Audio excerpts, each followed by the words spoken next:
Thank you very much. Maaari na po kayong makaupo. So again, pray without ceasing. Now turn your Bibles sa Colossians 4:2. At ito naman mabasa natin dyan. Continue in prayer and watch the same with thanksgiving. And ganun din sa Ephesians 6:18. Praying always with all prayer and supplication in the Spirit, and watching thereunto with all perseverance and supplication for all saints. So by the grace of God, inimpisa po natin itong series na to, ito kasing 1 Thessalonians, gaya ng batid po ninyo, particularly dito sa chapter number 4 ay diniscuss ni Apostle Paul sa kanila at tungkol sa pagbabalik na maguli ng ating Panginoong Kristo. Ito ay mas kilala natin sa tawag na rapture of the church.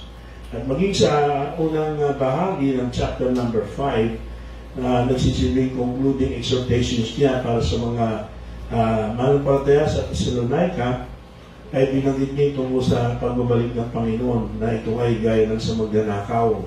Ibig sabihin, hindi po magnanakaw ang Panginoon, pero yung magnanakaw ay dumating na hindi mo inaasahan. So, ganoon din po ang naisip natin sa atin dito. At tayo ay dapat na maging handa. At dapat natin alamin kung ano yung ating dapat na gawin habang hinihintay natin itong pagbabalik ng Panginoong Yesus. At may pakita na dali siya, totoo yung ating nais na siya ay muling magbalik. Okay? Yung ating desire ay totoo. Hindi forma lang, hindi boka lang. Kundi totoo sa pamamagitan ng pagsasagawa ng mga dapat nating gawin na sa salita ng Diyos habang ito'y ating minamatyaga. Ang mga nangyari sa ating paligid at ating inaabangan ang pagbabalik ng ating Panginoon. So una nakita natin, kinorek natin yung waiting only. Hindi. We need to be watchful. Yan po yung nais ituro sa atin dito. Kaya binanggit yung gaya ng sa magnanakaw. Kung gusto yung pagnanakaw, di ba? Ang nakawan sa lugar, anong gawin mo? Magiging alerto ka.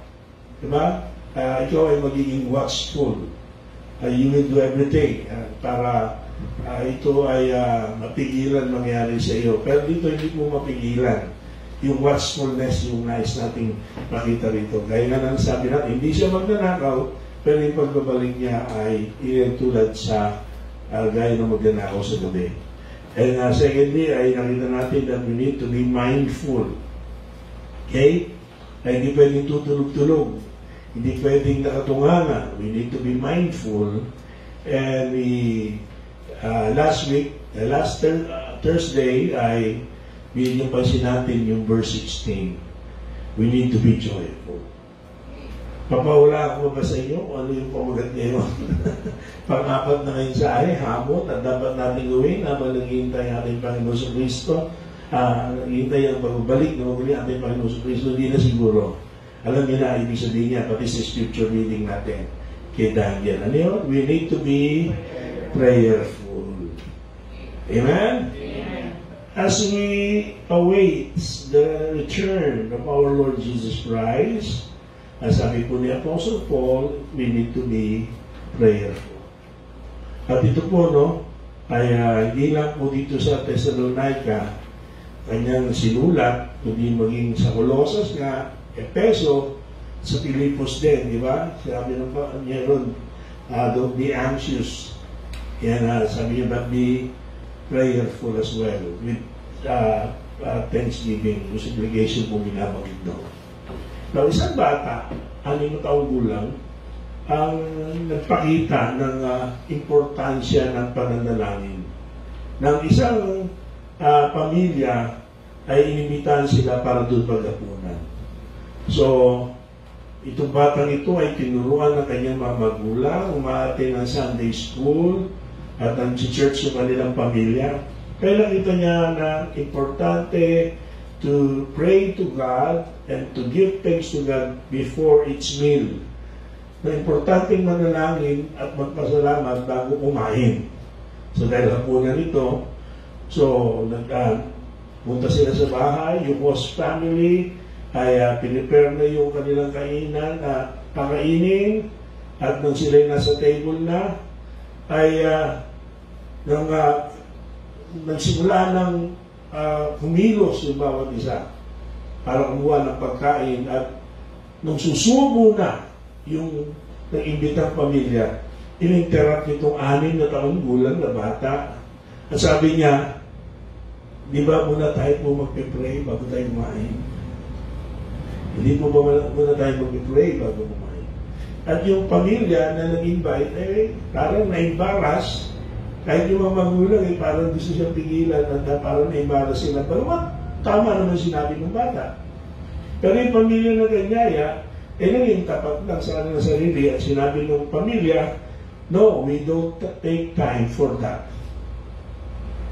We don't take time for that. And sa sagot na yun, parang nagulat yung bata kasi hindi ganun tinuro sa kanya. Hindi ganun yung kanina nakasanayan, pero maya-maya, napangiti na lang ang bata at parang naintindihan niya. At nasabi ng bata ganito, oh, I see. You eat like my dog does. He just starts right into without praying. So this little boy, for him, prayer was important. And it should also be to every believer. No, ang panalangin ay mahalaga. Okay?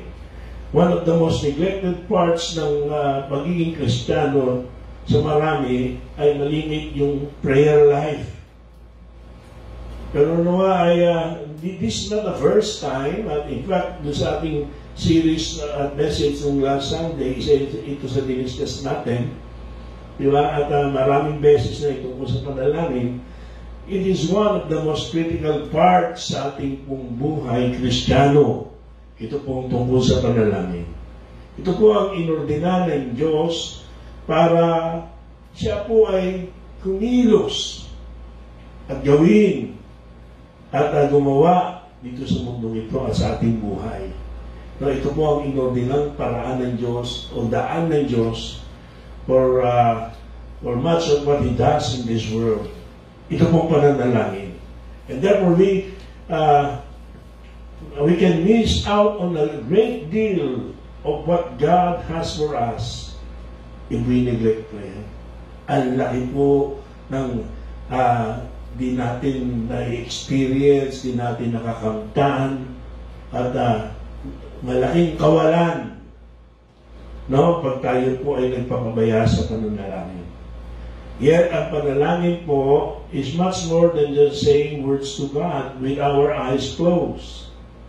Higit po yan sa nakapikit, higit po yan sa nakaupo o nakaluhod pa, no, yung pananalangin. At i-attend po yung ating nawang muli maipaalala at maipaunawa ngayong gabi nito. Si Apostle Paul, ina-admonish niya yung church sa Thessalonica to pray without ceasing. O, ang ibig niya sabihin is to pray continually. I will explain that and expound that later on. To pray without ceasing or pray continually. Pero ang tanong ay, paano magiging posible ito? How can someone pray without ceasing or pray continually? That's why ang central idea ng ating mensahe po ngayong gabi ay pumbigyan pa sila. Tinuturo po sa atin ng salita ng Diyos that our prayer life consists not only of times of speaking to the Lord in prayer, but also in communing with the Lord throughout the entire day. To be in touch with God all the time. O, diyan pala, nasagot na natin, ano yung sabihin ng without ceasing, no? And continually. To continue communing with the Lord throughout the entire day and to be in touch with God all the time. Yung communing po yan, baka naisip nyo yung communion. Hindi po yun. Sabihin ay yung pakikipagkaisa. Togetherness, another synonym for that, no? Yung togetherness, lagi mong kasama, no? Laging kaisa ang Panginoon sa buong araw pagkagising natin. To be in touch with God all the time. So prayer is being in contact with the Lord as well as speaking to Him In this way, we can pray without ceasing or continuously. So dito po sa 1 Thessalonians 5:17, again din sa Colossians 4:2, no? 1 Thessalonians 5:17, pray without ceasing, daling i-memorize. Paborito ng iba pag may memory verse contest. Pero sa Colossians 4:2, continue in prayer. Para pareho din, di ba? Yung to pray continuously, mas angkop na ito. Continue in prayer and watch in the same with thanksgiving. Kagaya ng ating scripture reading yung si Daniel is a good example of this.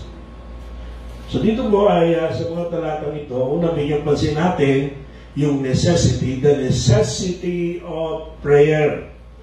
This is what we have here, the necessity. Ibig sabihin ng necessity? Ha? Pagiging mahalaga at kailangan, no? Kailangan. Ang pangangailangan sa pananalangin.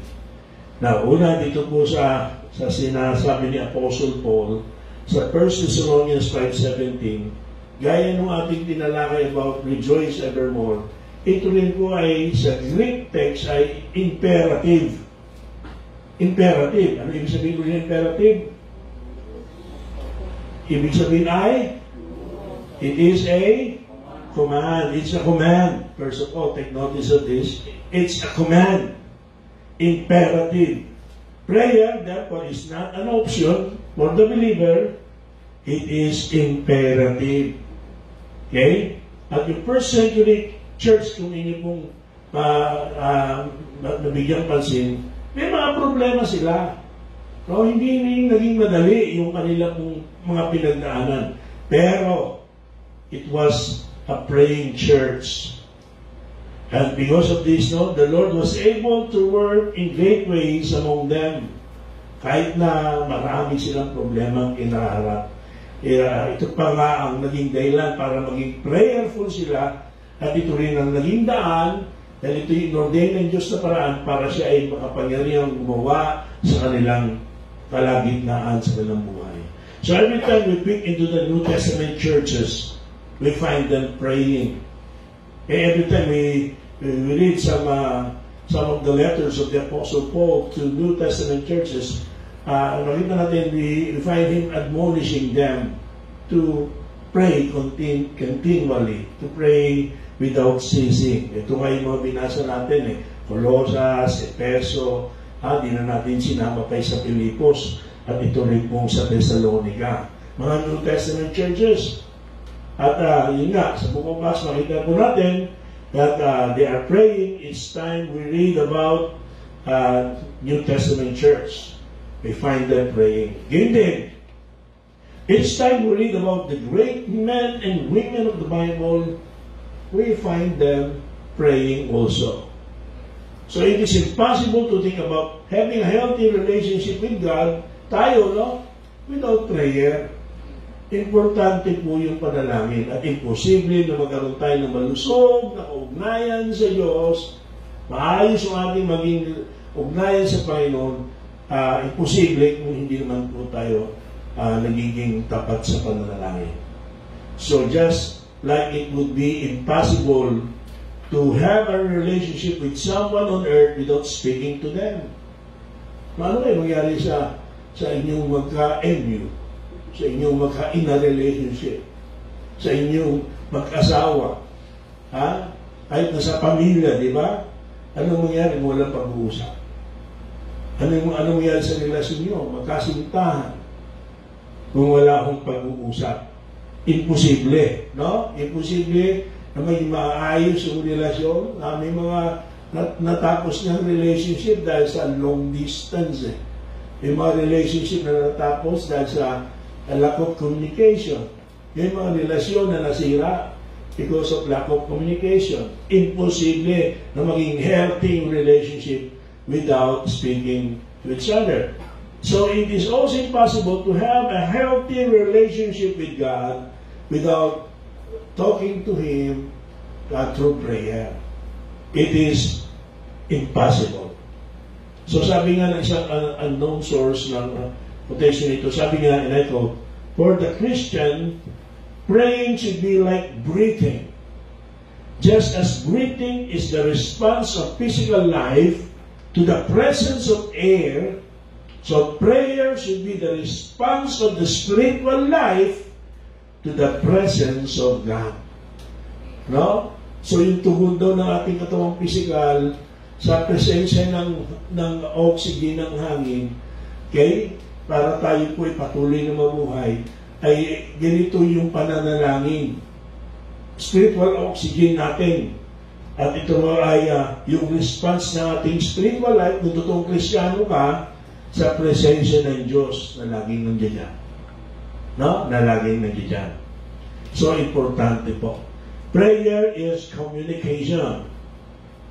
It is the basic way we build and maintain our relationship with God.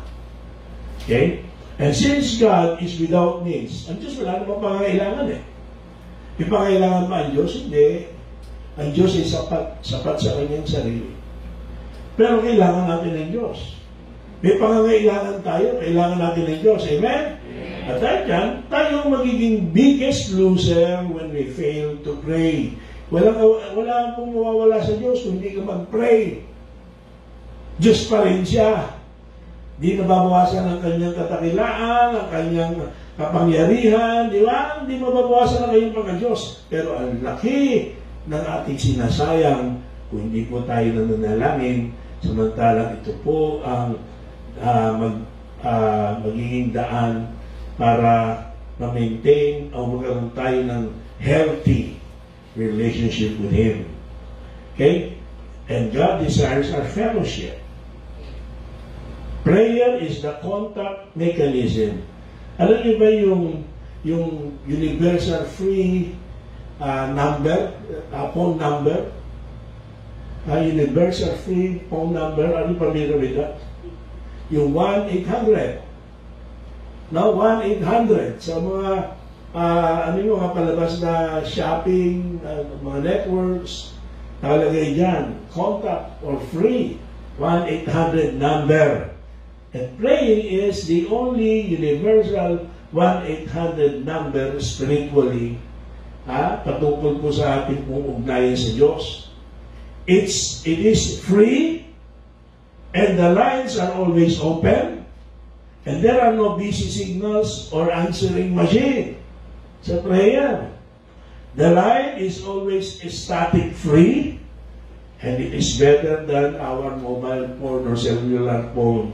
You can call anytime, even without a hands-free unit. Call 1-800 the Lord. Amen? Amen. So, it's free. It's important.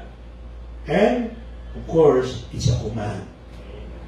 No? Ano ang ibig sabihin pag di natin sunod ng kanyang utos? Diba? Kasalanan. Pag di mo sunod ng kanyang utos, diba? Ano sabi ng Bible? Sin is the translation of the law. Diba? Yun po yung kasalanan. Kaya nagkasala si Eva na dahil hindi sinunod yung isang utos lang ng Panginoon. So, ang utos pala ito eh. Pag hindi mo ginawa, pag binabayaan natin at hindi natin sinunod, kasalanan din. So, it's a command. Aside from that, ito po sa istorya ni Daniel.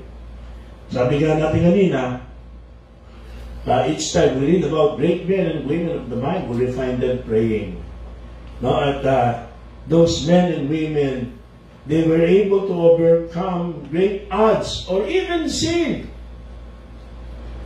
Dahil ang prayer na dahilan. That's why praying was critical to that success. So it's critical. Okay, the necessity of prayer, why? It's a command and it's critical. Okay? So yan po ay napakahalagang parte ng pagtatagumpay, ano mang kinaharap ng mga great men and women of God in the Bible, at maging lalo na sa pagtatagumpay sa kasalanan. Si Daniel nga is a good example how critical prayer was to his life with God. Sabi po rito sa ating naging scripture reading, it was his usual practice to pray 3 times a day. Kay Daniel, yung normal day, was one where he was in contact with God at regular intervals. Okay, nasusunod niya ba? Bagmat Old Testament ito, ang command nasa New Testament, nagagawa niya ba yung pray without ceasing? Oo. Kahit na hindi ibig sabihin, wala na siyang ginawa, hindi manalangin sa bumaghapon. No? Naintindihan natin. But he prayed continually. Yung prayer ay parte ng kanyang araw-araw na gawain. Yun ang normal na araw sa kanya. To be in contact with God at regular intervals. The day was not complete with him without prayer. Hindi kompleto. Kulang ang araw kung hindi siya makakapanalangin. So, istorya po ng testimony ni Daniel at ang victory niya sa lion's den, diba? Sa mga lions in the lion's den, could not have happened, both of it could not have happened without this prayer life. Tama ba na rin yung? Oo. Una, hindi siya tatapon doon sa lion's den kung hindi dahil sa kanyang prayer life. Diba? Alam natin na he was faithful in prayer, and this, yung kanyang faithfulness in prayer caused the whole incident of the lion's den. Siya po ay nailagay sa trap, actually, ng batas na nagbabawal na manalangin sa sino mang Diyos, hindi man dun sa hari. At yung mga naglatag ng trap na ito, alam nila, masisira noon, mabibitan nila si Daniel dahil dito. Bakit? Sila mismo naniniwala na si Daniel ay tapat sa pananalangin. Naganap sila kung paano nila, di ba? Inggit sila kay Daniel eh. At naganap sila kung paano nila matatrap si Daniel at mawawala sa kanilang landas. Nakita nila tapat sa panalangin. Kaya inudyo kanila na yung hari na huwag maglagay ng batas na ipagbawal mag-pray sa kanino naman. Kundi hindi man lamang sa kanya. Alam nila that Daniel was as good as guilty. At ilan sa atin dito would be convicted by the evidence if we were taken to the court for praying. Tayo ba ay magiging guilty kung tayo po ay kakasuhan dahil sa ating pananalangin? So prayer is critical for the Christian and for the church as a whole. No? Ganito po nangyari isang beses. Isang taberna, ano yung taberna? Parang beer house yan. Ang tinayo sa isang small town na first time, wala pong bar na nag-i-exist doon. Yun lang. At meron pong church doon. Maraming churches doon, evangelical churches. Kaya meron biglang nagtayo ng taberna o bar, kontra agad sila.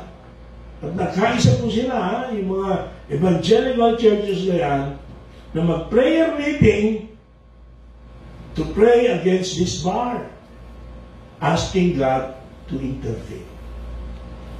Nanginig pa ngayon?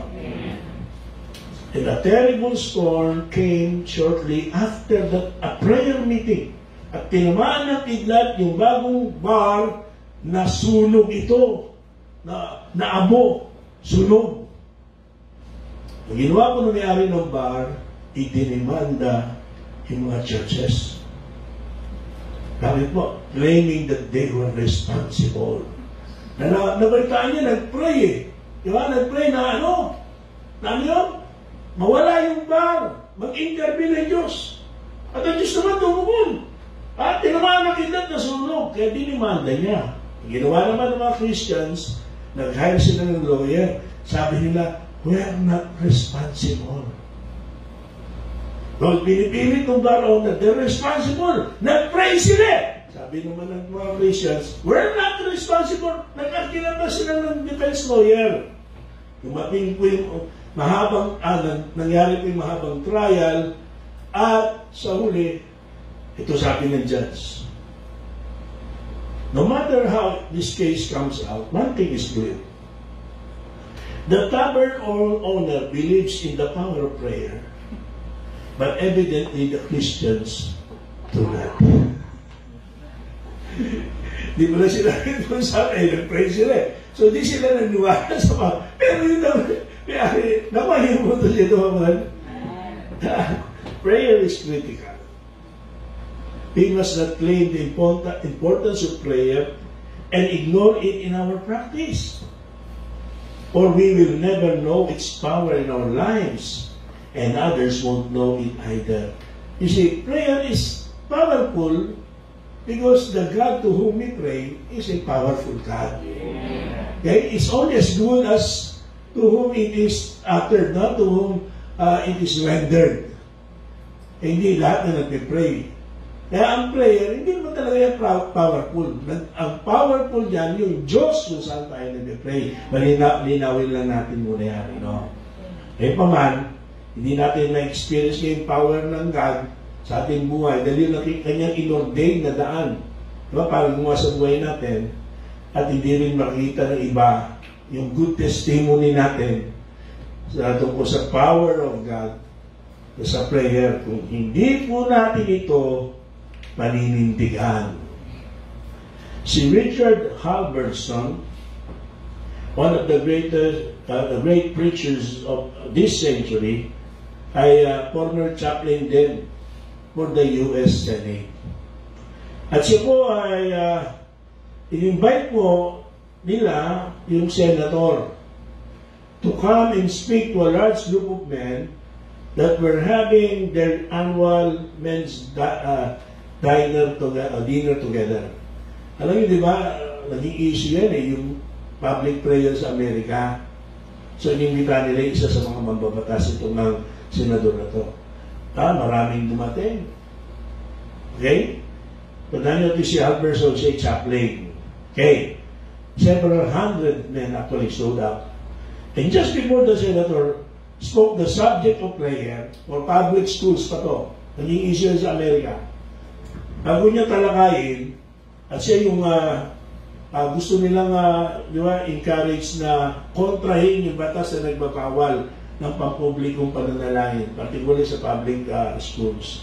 Sabi ng senador, ito talaga, how many of you men here are in favor of having prayer in the public schools? Wala, nagtaas ng kamay. Walang hindi nakataas ng kamay. Kaya nga sila nandun to encourage si senador na ipaglaban o kung yung time na to medyo nawala na yung public prayer, ibalik yung public prayer. So tinanong niya, sino ang sangayon? Nagtaas ng kamay. Tapos pangalawang tanong, how many of you men pray daily with your own children in your home? Pray with your own family in your home. You know, this time, kaunting kamay lang ang nagtaas.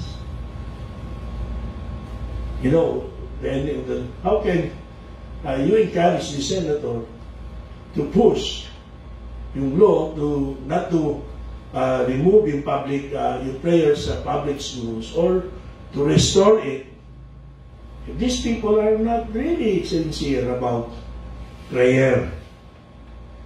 Gusto mo sa publiko pero wala ka sa privado. So it's critical. Prayer is critical. It is our lifeline to God. It is our communication network with God. It cannot be optional. It is a necessity. Hello. Now, as we go back to verse 17, 1 Thessalonians 5:17, yung last part, no? Pray without ceasing. Or meaning, pray continually. Sa Ephesians, yun din, 6:18, ang sabi niya, praying always, with all prayer and supplication to the Spirit. Okay? So whatever is the nature of prayer, aside from the necessity of prayer, ang lesson natin, ang message yun, ay nais natin makita yung nature of prayer. At una-una rito, nababanggit na natin sa ating unang puntos. Prayer, it is a communion. Okay? Ano yung communion? Hindi po yan yung communion. Hindi po yung Lord's Supper. Pag sinabi natin communion, sabi sa Tagalog, pagkipagkaisa. Isa sa kahulugan niyan ay togetherness. Okay? So prayer is much more than just verbalizing to God at select moments of time. If prayer was only verbal, this command of Paul's would be impossible and ludicrous. So yung katawa-tawa. To pray continually, kung ito yung ibig sabihin ay verbally, ibig sabihin, kailangan kang pumunta sa bundok at ikaw ay magmongha na walang ibang gagawin doon kundi mag-pray. Diba? Kaya yun na nakita natin eh. Lalo na sa mga Buddhists, diba? Yung kanilang ginagawa ron, nasa bundok sila at meron silang monasteryo o meron silang templo at wala silang ginagawa ron kundi mag-pray buong maghapon. Sa kanila galing yung mga beads na yun eh. Kapareho din sa rosary. Okay? Pray. Verbally pray. At yan din pinagkamali ng mga Katoliko. Yung modern prayer, ginawa nilang verbally, paulit-ulit pa. Tapos sinamahan pa nila ng Santa Maria. Diba? At marami yan, hindi ko naman alam yung iba eh. Meron pang Torre ni Babel, panalangin mo kami. Diba, biro-biro, poste ng Maraldo, panalangin. Wala no. Hindi ko alam yung iba nun eh. Pero, di ba may pattern yan eh. Gumawa, nung grade, grade 5, sa religion kasi, diba, mag-communion ka na, grade 6, pinagawa kami ng rosaryo. May bilang yan eh. Yung mga beads niyan, yung maliliit, tapos may malaki. Yung kasi tanda mo ba? Ano yun? Ama namin, tapos diba, Abagin ng Maria, yan, mga yan. Yung mga so pag nagkumpisa kay Father, na nung si Miss Toquero, yung aming teacher sa religion. Hindi mo makalimutan si Miss Toquero kasi tinuwa pa kami ng kanta eh. Spirigiting, kiling. Spirigiting, kiling. Hindi may memorya ko. Tinuruan kami paano kumpisal. Padre, ako po ay nagkasala. Yan yan, di ba? So, pasok ako ron sa Adamson, diyan kami. Sa Adamson, diyan kami nag-first communion. Tapos papasok pa lang kami, nervous ako. Father, pero sabi ni Father, ano ang kasalanan mo? Paano na sinabi ko? Nakalimutan ko. Tapos yung post niya mo, didikit sa kanya. Pag makasalanan ka ro, didikit eh. Susubili mo ng dila mo. Ano nasa iyo ba yung mga bagay na yan? Bakit ko binabagay? Kasi hindi yung panalangin sa misa, manalangin ka na 5 Abagin ng Maria, 10 Ama namin. Ano isa pa? May parang hindi kayo patuloy ko, kumari pa kayo. Ha? Pero isa pa, 3 yun eh. Pero yung normally, diba? 5 Abagin ng Maria, 10 Ama namin yan. Panalangin ka, gagawin mo. Verbally. Kung yun po talaga, kinukontra mismo yung sinabi ng Panginoon. Sabi dun sa Mateo, di ba, linaw sabi sa Mateo yung huwag kayong gaya ng mga heathen, mga hypocrites, na nanalangin ng paulit-ulit, na akala nila, sa pananalangin ng paulit-ulit, diringgin sila ng Diyos. Nagyan din po yan eh. No? So, hindi pwede kontra yun ng Panginoon. Okay? So, hindi yung paulit-ulit na pananalangin tinuturo dyan. So, hindi yung verbally lamang. May verbal ang pananalangin. Pero hindi yung repetitive, verbally praying the same prayer. Hindi dyan po yan. Hanapin nyo lang. Ngayon, okay, hindi po yan ang prayer. Prayer is much more than just verbal communication. It is a communion. Communion of our mind, communion, pakipagkaisa, togetherness, communion of our mind and heart with God at all times. Being in contact with God. Ngayon, hindi natin maintindihan, ibig sabihin pray without ceasing. Hindi ibig sabihin oras-oras, mag-pray ka o bawat segundo, bawat minuto. Hindi. Okay? It is, yung communion of our mind and heart with God at all times. Naintindihan natin ito pagpapatuloy. having our heart and mind on Him all through the day, being conscious of His presence and being in tune with Him at all times. Hello? Amen. Consciousness of His presence, yun ibig sabihin dyan eh. It is therefore not only what we say at the scheduled times of prayer, but a constant sense of communion with the Lord throughout our waking hours. Okay? So pagising, alam mo. Okay? Yan, yung waking hours. Communion with the Lord. Like those moments na you're trying to decide what the right thing to do. And you stop to inwardly say, bigla kang kailangan may gawin. Kailangan mong desisyon. Dito kayo. Biglang titigil ka, sabi mo, Lord, how do you feel about this? Then you don't have to go to a place or anywhere else. You don't have to kneel down or, di ba? That very moment. Parang kasama mo siya. Kasama mo Panginoon, yun naman ang totoo. Hindi lang parang, no? Kasama mo Panginoon.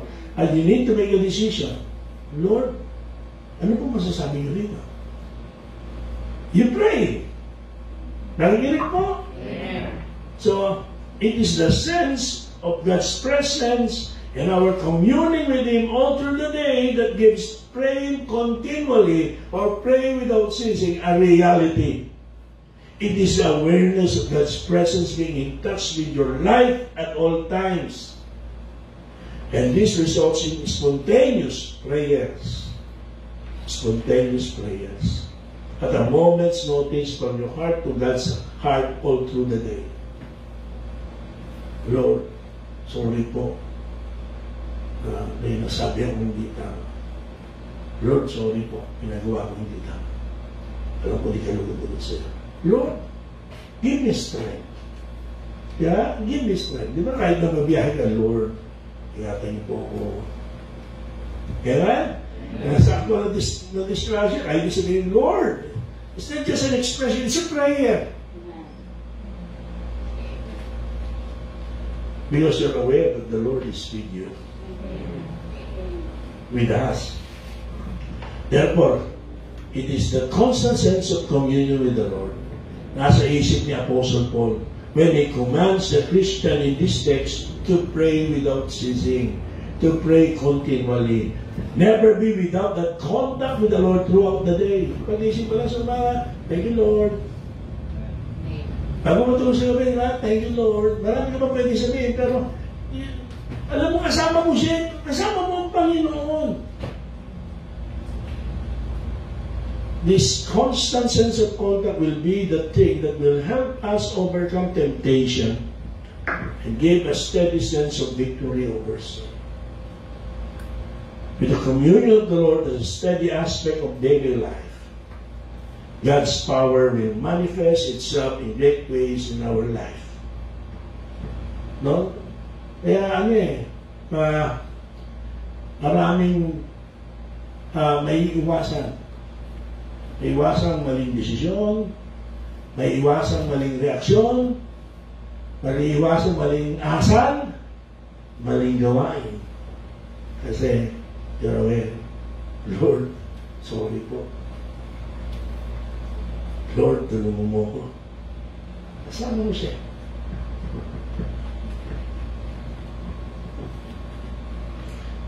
And the other aspect of prayer, which is the verbal momentary times. Ito yung mga time na talaga, hindi lang thank you Lord. Nakuha niya na, may mga pangyari hindi kailangan napakahabang verbal. In your heart, hindi mo kailangan, ano pa nga eh, in your heart, Lord. Sorry. No? Kung lalo na, nung ako ay nasa political period pa, no, yun lang eh. Iyak ako pa Bible, Lord. I trust you. As simple as that. As simple as that. But there are times you need to be verbal, no? Sabi, mahabang usapan. Yeah, ginawa natin yan. Mahabang usapan yan. No, mahirap naman kayo mag-asawa. Gano'n lang. Tingin ko tayo. Wala na usapan bukod hapon. May budget. Hindi healthy yun. May mga bagay na, simple, I love you. May mga kailangan mag-usap din mo kayo. Hello? So, may mga oras ba? So, pag-ising sa umaga, you pray. Pagkakain, you pray. Pag matulog, you pray. Pag magkaroon ng Bible, you pray. Pero hindi lang yung mga, tinitagad natin momentary times. Every day, the whole day, you can talk to God. You can commune with God. He's with you, He's with us. It is more important, this communion of the heart with God as prayer, than just the mere words we might speak. Yung elders po na isang church once came to a young man to criticize yung kanyang vocabulary in his prayers when he prayed publicly in the church. Tayo di natin kinikriticize, kino-correct natin pag mali yung pagpipray na sino mang nag-lead sa prayer. We're not criticizing them. Okay? At ito, hindi mali ang prayer niya, pero ang galing ng vocabulary niya. May theology pa eh. I want to hear people like that, no? Mag-pray. Ayoko lang yung pag-pray sa pagkain na Diyos na likha ng langit at lupa. Nakahaba ng pinagpit, nakalimutan yung pagkain. Kaya rin ganyan. Natatawa na lang tayo. Lalo na ayoko yung ginawa ni Chong nung araw. At tumutulong ko na gumagawa sila ng kulungan ng baboy doon sa bahay nila at Chang Luis. Si Kuya Edwin, tapos namin magtrabaho, si Kuya Edwin nagpipray. Gutom na. Sabi ni Kuya Edwin, bigyan nyo kami. Bigyan nyo kami. Bigyan nyo kami sa araw-araw. Natawa rin ako, pero pinagalitan ko. Huwag ka naman ganyan. Tagal. Tagal.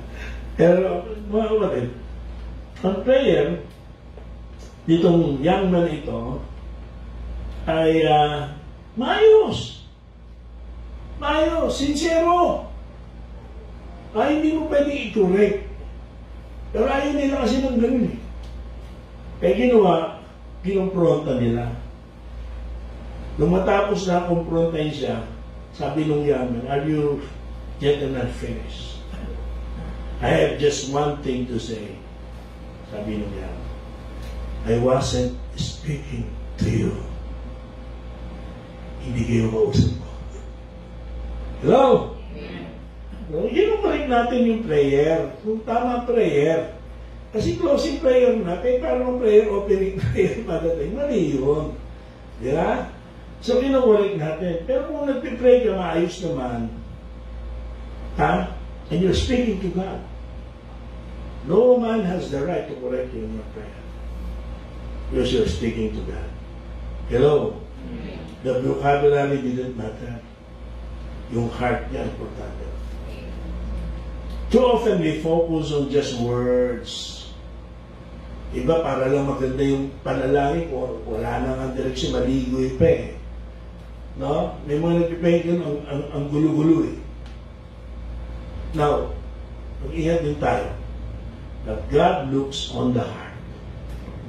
God looks on the heart. Anyone can pray. You don't have to know the right expressions or the correct format.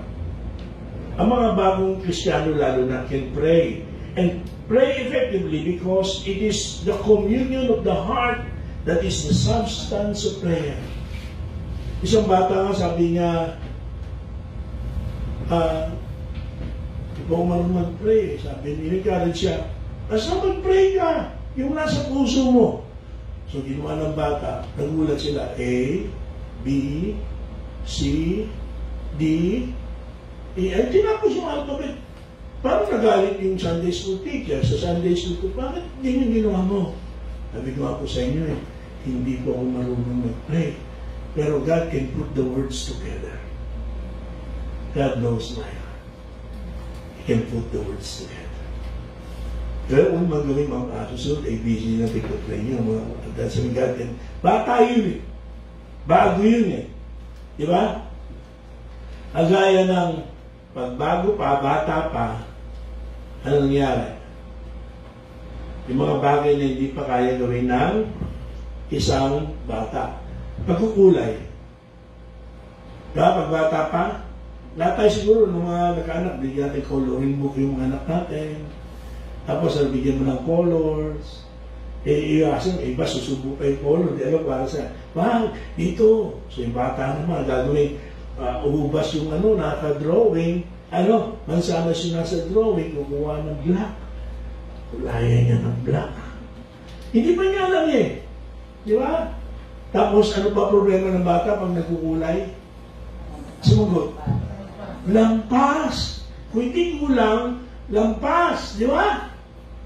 Bata eh. Umpisa pa lang eh. But eventually, bata, matututunan niya yan. Tama ba?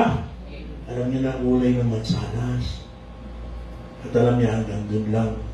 Hindi pwedeng lumampas. Kaya ako, naging special art nga ako sa inyo.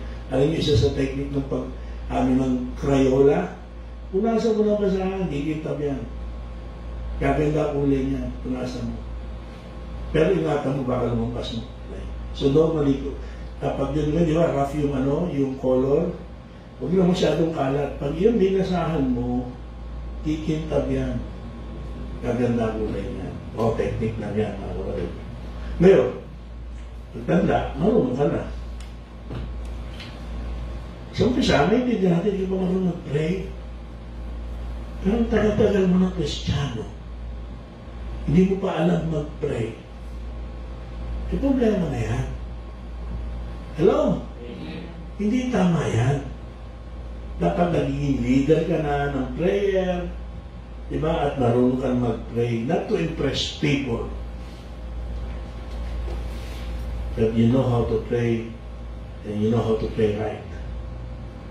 Ngayon, ito po communion, no? The communion can be constant. Communion with God. Ito po prayer. Agaya ng, sabi nga natin, ng couple in love, many times they are together, nothing is said. But their hearts are one. Diba? Their thoughts are always on one another. They can communicate with each other without saying a word. Just a look, just a touch, a certain gesture. So much is communicated without words. Their hearts are united. Yet, there will be verbal expressions as well. But they commune with each other all the time because of the love they have for one another. So you don't have to always verbalize. Nakuha niyo ba? Not always verbalizing. Ito yung ibig sabihin dito, pray without ceasing or pray continually. So, when we are really in love with the Lord, the same kind of communion with Him takes place. Wala ka naman ito mag-asawa, buong maghapon, nag-uusap eh. Pero hindi dahil buong maghapon, di nag-uusap, di na nagmamahalan. Di ba? Hindi. Yung mga hindi pag-uusap, pero sa action at sa pagmamahal, nagkakaunawaan na. Sa Panginoon, hindi kinakailangan lahat ng oras verbal. Pero sa action, pinapakita natin yung pakipagkaisa ng ating puso sa Kanya. Amen? So, yan po yan. All the day we can be in communion with Him, our thoughts, our gestures, our every activity is prayerful. Prayerful. And sabi nga ng dito sa ating pinag-usapan na talata na, without ceasing, praying always. Diba? Tapos sa Colossians, ano ba sabi sa Colossians? Continue in prayer. So it is not only a communion, it is continual. Okay? The nature of prayer that God wanted us, that commanded through the Apostle Paul, in prayer that is continual. Praying always, without ceasing continually. Alam niyo po, ang word sa Greek text na ginamit dito, na ginamit ni Apostle Paul under the inspiration of the Holy Spirit, ay yung panahon nila, ang katumbas ay hacking calf. Hacking calf. Alam niyo yung ubo, yung pag inuubo ka, yung hindi mo mapigilan. Yeah? Hindi mo mapigilan. Yung magsasalita ka, mauubo ka. Hindi mo mapigilan. Tama ba nyo? Yung kakain ka, mauubo ka. Napainom ka, mauubo ka. Ito yan, parang ganun eh. Something that cannot be controlled. It becomes a reflex action. And this is the idea of this kind of prayer life. It doesn't let up or go away. It is more like a reflex. Something that cannot be stuck in the heart of a real Christian. Automatic. No? Hindi mo na pag-iisipan paano mag-toothbrush. Kung bata pa, paano magsintas ng sapatos. Paano yung pagbubutonis sa damit. Ha? May mga bagay din na pinag-iisipan, alam mo na kung paano mag-plancha. Alam mo na. Pero nung una, pinag-aaralan mo pa yan, iniisip mo pa. Ako, nung araw, takot sa pagdadrive eh. Kaya, brake, tapos, lagi sinasabi ko, yung brake. Sa isip ko, yung brake. Makakalimutan brake.